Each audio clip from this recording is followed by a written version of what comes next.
Hey everybody, welcome back to the channel. Thank you for joining me on this Monday night for a special live. We're going to do the third part of our community communication series. Now, the first two stories that we told about communications in the community was the first one was building a communications plan for the community. The second one was making a checklist for your family. The third one, we're going to talk about ham radio shortcuts, codes, and tailored terminology. This is a nuts and bolts thing. This is an actual discussion about actually using a radio, and it's one of those things that comes with becoming a radio operator in the communities. You got to learn these things, and the shortcuts, codes, and tailored terminology. What it does is it allows brevity, allows us to make short messages. Before we go on though, couple of things.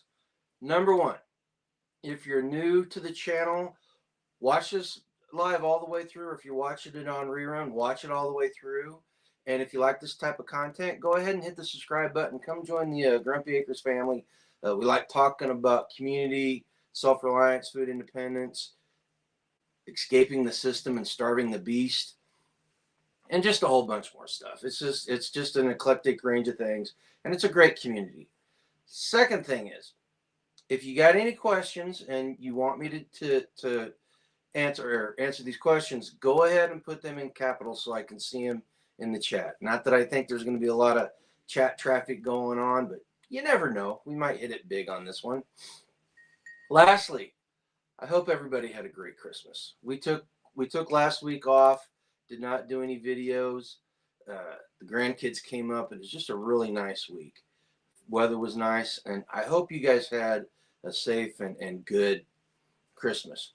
You know what? I see 5 people in the chat right now. If somebody could give me a 5x5 on the audio on this, get verification you guys can hear me, and then we'll get started on the presentation. Okay, Rescue's in here. Thank you, sir.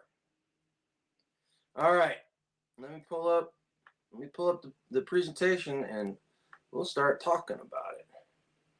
Now, let's do this one. Can you guys still see that?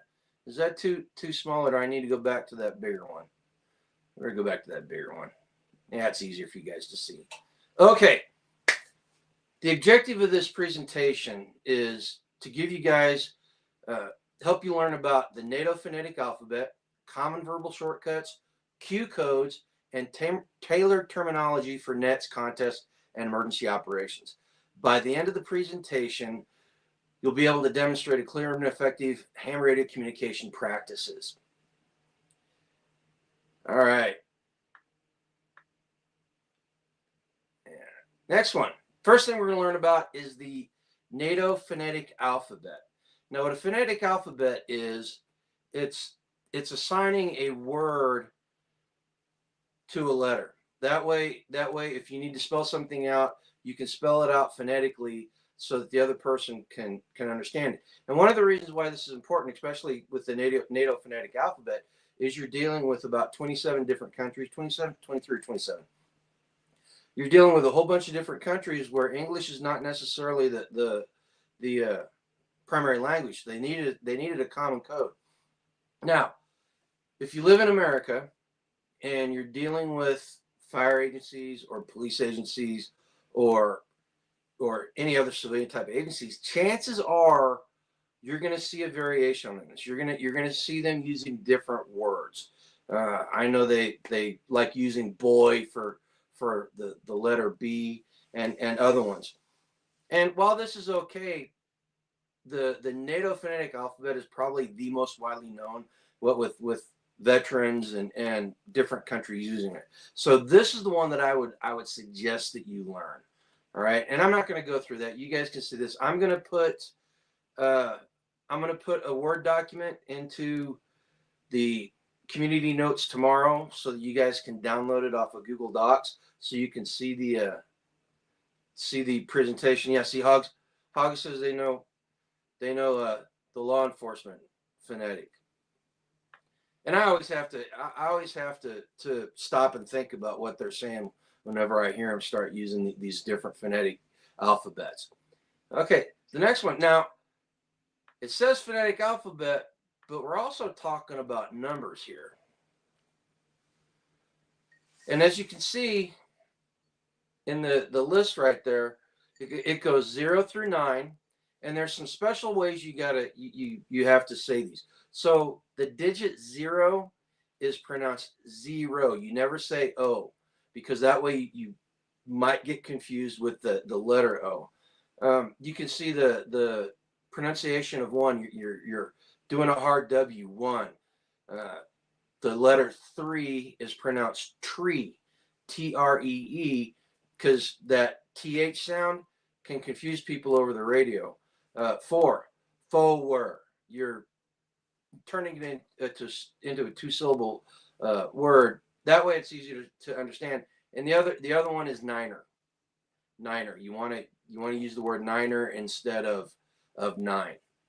And it's just, again, it's just a common way for people to communicate across the radio, and the pronunciations make it so that people that don't have English as their primary language, or they're talking a really hard dialect. I mean, because America's a big place and there's a whole bunch of different accents going on, and sometimes you can't understand people. I have met people from Texas, like from deep Southwest Texas, that I could not understand for the life of me, and it's not their fault. It's just the region they live in. Okay, let's move on to the next one.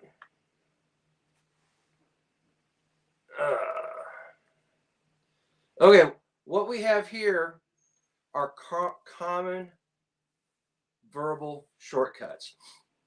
Remember, as I said in the beginning, the reason why we use shortcuts and codes is for brevity. We want to make the transmission as short as possible. And these are some of the most commonly used commonly used shortcuts. Yeah, Hogs is right. A weak signal makes it really hard to hear some people sometimes. And so ones you'll hear regularly, and you hear these on TV and movies too. So some of you probably already heard some of this stuff. So you use the word over, meaning you're ending your transmission and you're awaiting replies. So I'm going to ask, if somebody's got a question, go ahead and post it in the comments. Over. Apparently nobody has any comments. So we'll go on. Roger. Roger means that the message is acknowledged. You received the message. Standby. Pause communications. So if I'm talking to you right now and I've got to take a break and go do something else real quick, or get an answer for you, I'll say stand by, and you wait. You don't talk. You just wait for the transmission to continue. Break. Break is an important one. You'll hear this in a lot of emergency communications or high priority traffic. Somebody will come on the frequency and go break, break, break, and it's interrupting the ongoing conversation for an urgent communication. Go ahead.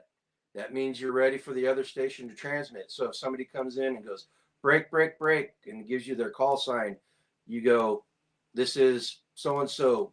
Go ahead, and then you're allowing them to exchange the information.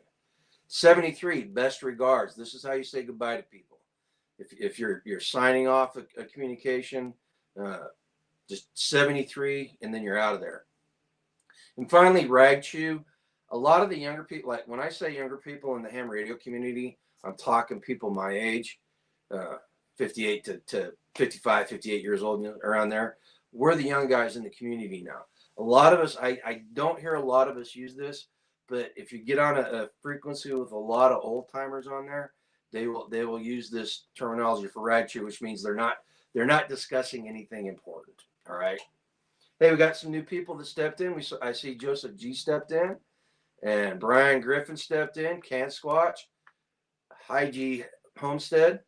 How you guys doing? I hope, if you missed the introduction, I hope you guys had a good Christmas. Hog said I was listening to the net last week and noticed they can now sell ham radio stuff over the radio. For oh man, I can't even remember what they're called. For swap meets, yes, you can advertise whenever you're doing a online over the air swap meet. Yes, you can advertise what you're selling. Now, as far as commercial stuff, I don't know about that, but I know in the informal setting of a swap meet, you can do that. Yeah, Kansas, it's good to feel young. Batshite, how's it going? Okay, you guys don't have any questions about those shortcuts. Let's move on to the next topic. Q codes. Okay, before anybody asks me, I have no idea why these are called Q codes. So Q codes, with the exception of CQ, are three-letter codes that are used as shorthand. All right. And if anybody that grew up in the 70s remembers shorthand class, it's just that they're codes that mean certain things. So CQ means you're calling any station. So you come online and you give your call sign, then you go CQ, CQ, CQ, and that means anybody that's out there listening, you want them to respond to you. The next one, QSL, I acknowledge receipt. Also goes along with Roger, right? Roger, from my experience, Roger is a derived from the military, where QSL is the ham community version of that. QSO, communication between two stations.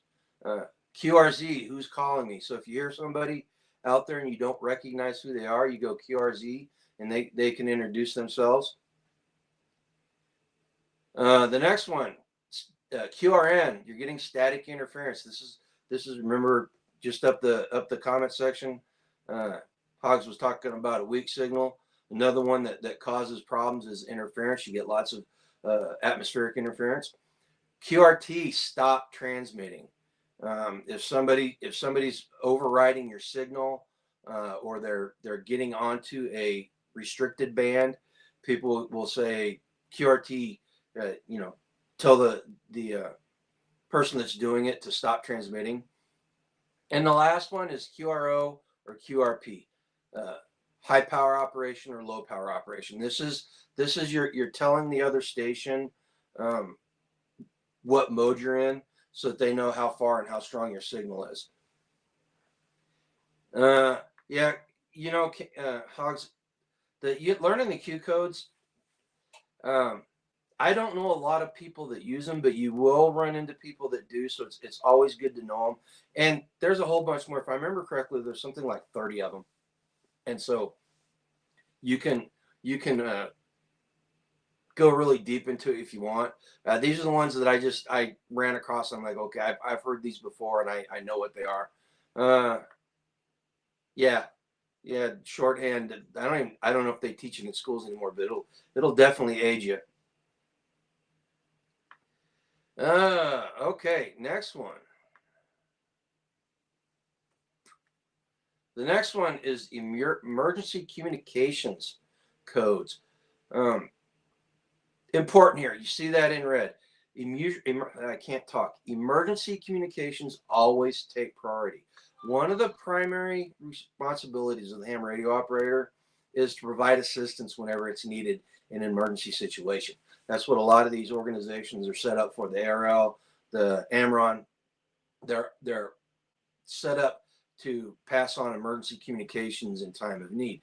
So if somebody breaks into your communication, you're having a net, or you're talking with somebody, and somebody comes on and they go break, you know that it's important, and you need to pass this on. And you not only got a legal responsibility with the FCC licensing stuff to pass these messages on, you've also got a moral responsibility, right? So this is important.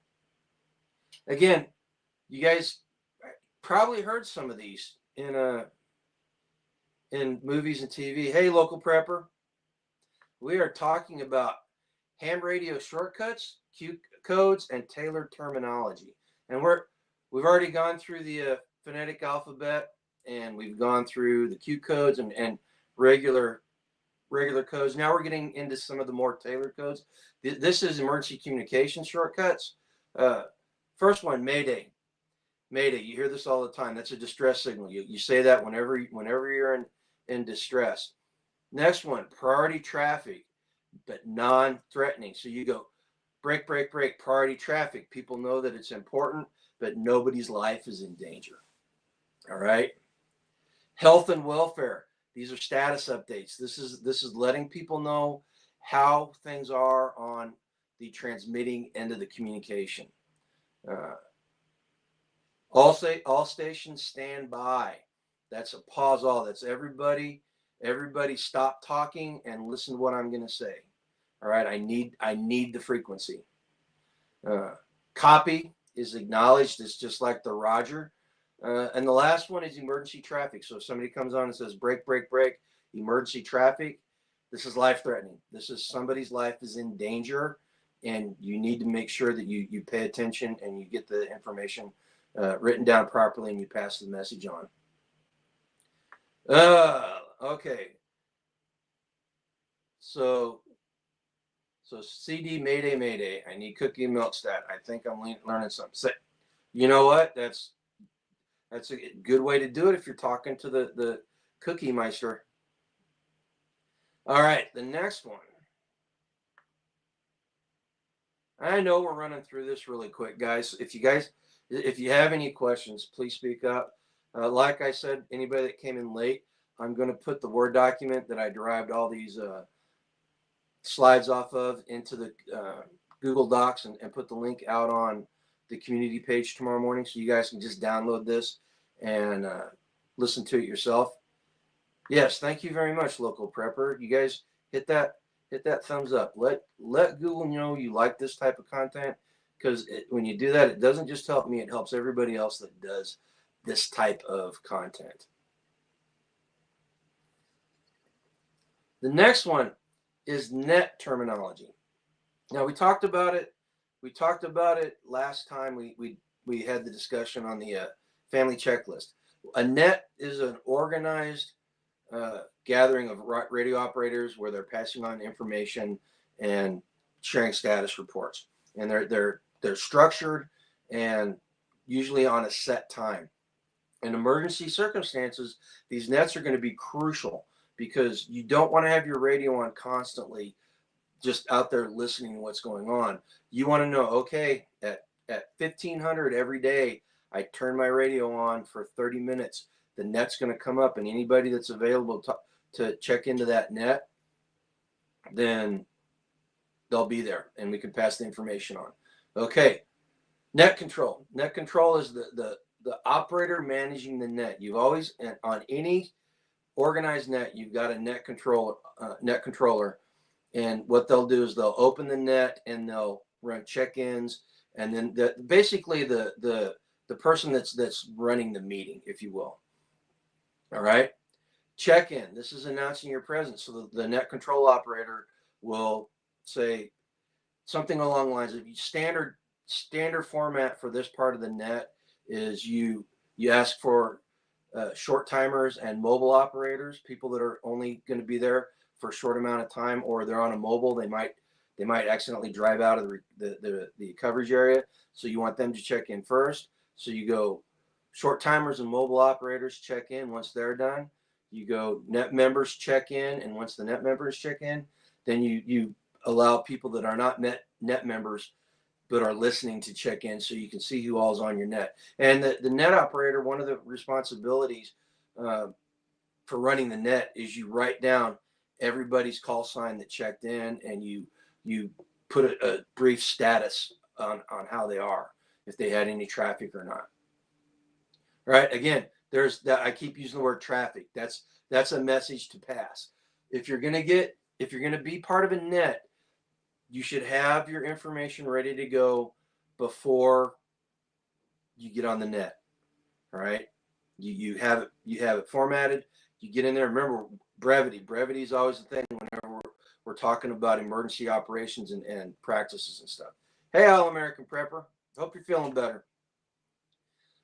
Relay is forwarding messages. One of the reasons we have nets I've got a relative that lives on the other side of me that this person can't reach, but they know I can reach them. They'll give me the message, and I may write it down on a piece of paper and walk it over to their house and give it to them. So you're relaying a message. And then finally, use the term out whenever you're leaving the net. Right? And it's a good habit whenever you're talking just regular ham traffic, not necessarily on the net. If you're leaving and you're signing out, you want people to know out that you're gone. All right. So if nobody has any questions about that, let's go to the next one. Contest terminology. Okay. A bit about contest. Why they're important. What they are is radio operators will have contests to see how many stations they can contact in a set amount of time and how far they can get. So one of the benefit of having these contests is it allows people to practice their ham radio operations. And a lot of these contests they do on air in the park where they'll take their radios out and set them up on solar or on batteries and do these things in the park. So they get used to running in austere conditions, where they're not plugging into a power source. All right. So you'll run into contests all the time. And I've taken part in 2 contests, and they're actually pretty fun if you're into the ham radio. CQ contest. That's the first one we got here. We're calling all contest participants. It'll have the contest will have a set frequency, and they'll put the call out, and that this person's in the contest with you. The next one, 599. You're telling the other person they've got a strong signal. Exchange. This is whenever you exchange contest specific info. Normally it's your name, location, and any other personal stuff that they want to share with each other as part of the contest. Dupes, duplicate contacts. You'll run into the same person on the contest multiple times sometimes. So you want to make sure as you're writing down who you contact that you're getting dupes. Run is you're staying on one frequency, so you're going to listen on one frequency to find as many people on that frequency as possible. And the next one is search and pounce.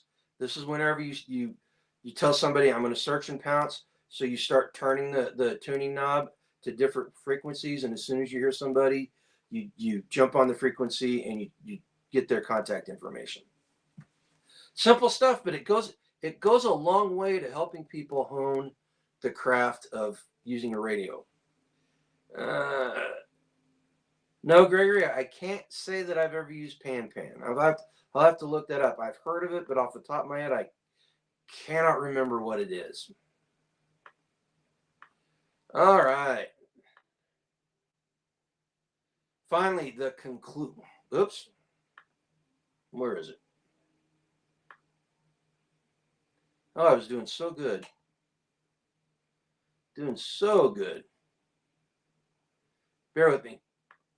Okay, there we go.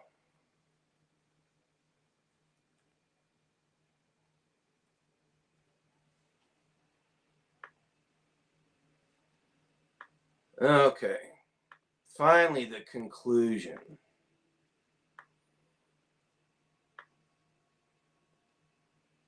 Okay, the whole reason we went through this exercise was so that you get an understanding of the phonetic alphabet, cue codes, phrases, and emergency codes. Understanding the phonetic alphabet, phrases, cue codes, emergency codes ensures clear and precise communications, especially in critical situations. Now remember, if you guys have ever done anything under stress, if you have not practiced it, your knowledge goes out the window. You have to inoculate yourself against the stress, and doing these practice sessions and learning these codes and running the contests and being on nets. These all go to inoculate. So whenever something happens, you're able to operate properly. These tools will reduce misunderstandings and create standardized framework for seamless collaboration worldwide. In emergencies, they can save lives by enabling accurate and immediate requests for assistance. All right, guys, there you go. I know we went through it really fast. I didn't think this video was going to, or this live was going to be very long. I hope, if you're not a ham operator, I hope that it gave you a little bit of incentive to go out and at least learn this stuff. I know a lot of people are adverse to getting a ham license because they don't want the government to have their information. I hate to break it to you guys. Government's already got your information. You're already on the list. All right. And you have to practice this. I would never send somebody out in the field with gear they've never been trained on. And I don't want you guys to going out into an emergency situation with a piece of gear that you don't know how to use properly. Yes, see, Brian says he goes nuts, and it can be detrimental, man. Yeah, all American stress. People just lose their minds and can't think. You must train under stress. Sonny Pasakis did a video last month and a half ago about inoculating against fear in self-defense training. It was a good video. Sonny's probably one of the premier self-defense guys in the entire country. Former Spetsnaz agent or Spetsnaz operator, lifelong adult trainer here in the States. Great guy, fantastic wife, cutest little kid. I highly recommend going and watching some of his stuff. Hey, oops. Let's see. Gregory was talking about pan. Possible assistance needed. It's used to communicate urgent but not emergency situation over VHF radio in the case of aviation. Oh, okay. Gregory, I was thinking about adding the aviation and maritime shortcuts on there or phrases. It's something that we need to learn. It really is, especially if you're around water or you plan on doing any flying on small jets or small planes. I'm sorry. It's definitely shortcuts and codes that you need to learn. Just thought it was a little too much here, but yeah, okay. I knew I'd heard it before. Let's see here. Okay, Dusty Country Roads came in the house, and oops is in the house. Did I miss Dusty? Oh, there he is. Okay.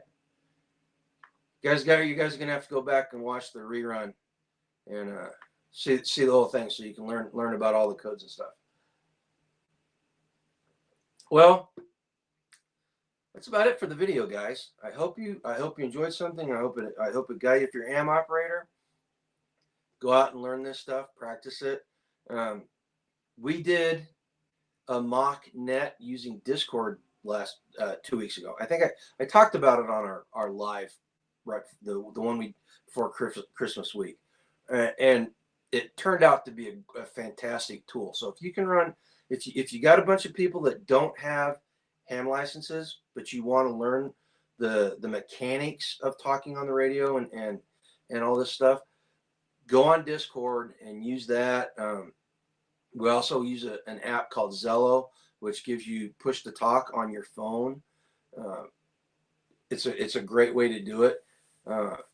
Highly recommend practicing this, even if you don't have your license. Oh, you're welcome, Rescue. I kind of owed you guys a video. It's been almost a month since the last one. I just needed to get one up to you. Dusty, gonna watch it again. All right. Grandchildren always take precedence. Grandkids always take precedence. Well, if nobody has any more questions or comments, I'm going to sign off. See you. Hopefully, if you guys aren't busy, I know tomorrow night's New Year's Eve. If you're not busy, we're going live. Well, I am. Yoda's recovering from the wreck, and the lights and the video screens really bother her right now. So she's not going to be on there. So we're going to get on, and I'm going to get on and just do a year in review of the state of the homestead, of the channel, and where plan on going next year. All right. So hope to see you there. Bring your favorite beverage. Check in with us, and you know what? Go out and live a lifetime free, guys. See